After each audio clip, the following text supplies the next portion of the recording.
काभ्रासम्म आउँदाखेरि एकदमै बवाल नै बाटो रहेछ। त्यहाँदेखि हल्का यस्तो बाटो रहेछ है। यदि हजुरहरू सल्यानदेखि धामतिर आउँदै हुनुहुन्छ भने यो बाटो पनि आउन सक्नुहुन्छ। काभ्रासम्म एकदमै बवाल नै बाटो छ। यहाँ पनि त्यति खराब त हुनु सक्दैन, जो ठिकठाकै बाटो छ।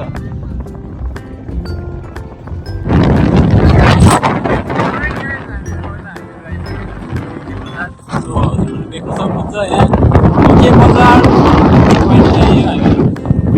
यताबाट दाङ जान्छौँ होला। यताबाट बनाएको धेरै भइसकेको छ। देख्न सक्नुहुन्छ है।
The view,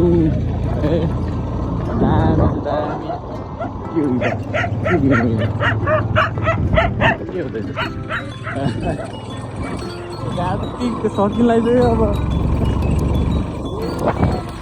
त्यही पनि माहौल तातै छ। काभ्रासम्म आउँदाखेरि एकदमै बवाल नै बाटो रहेछ। त्यहाँदेखि हल्का यस्तो बाटो रहेछ है। यदि हजुरहरू सल्यानदेखि धामतिर आउँदै हुनुहुन्छ भने यो बाटो पनि आउन सक्नुहुन्छ। काभ्रासम्म एकदमै बवाल नै बाटो छ। यहाँ पनि त्यति खराब त हुनु सक्दैन, जो ठिकठाकै बाटो छ। यदि तपाईँहरू यो बाटो आउन चाहनुहुन्छ भने चितवनबाट दाहिनेतिर लाग्न सक्नुहुन्छ र यो बाटो आउन सक्नुहुन्छ। एकदमै दामी छ है यो बाटो चाहिँ, तर यहाँतिर हल्का खराब रहेछ। अब यहाँदेखि हाम्रो अगाडि कहाँ कुन ठाउँ छ अरे कालीबाटीसम्म यस्तै बाटो हो अरे। अनि त्यहाँदेखि चाहिँ पुरै पिच छ। यहाँबाट आउन सक्नुहुन्छ। यदि उताको बाटो केही जाम भयो भने यो बाटो आउन सक्नुहुन्छ। सो अहिले चाहिँ हामीहरू कालीबाटी आइपुगेका छौँ। त्यो पार्टीहरू देख्न सक्नुहुन्छ कालीबाटीको बजार। अनि यहाँ चाहिँ यस्तो रोड छ है। यो बाटो आउँदै हुनुहुन्छ भने हल्का सोची सम्झेर आउनु होला। यदि बन्द छ भने उताबाट बाटो आउनु होला है। छैन भने उतैबाट जान एकदमै बेस्ट हो। यहाँ यस्तो छ बाटो।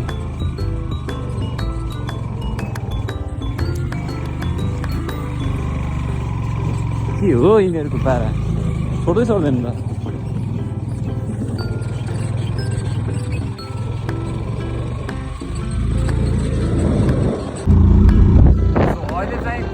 समयपछि कहिले हाइवे आउला जस्तो लागिरहेको थियो। अहिले चाहिँ आइसकेको छ यहाँ हाइवे।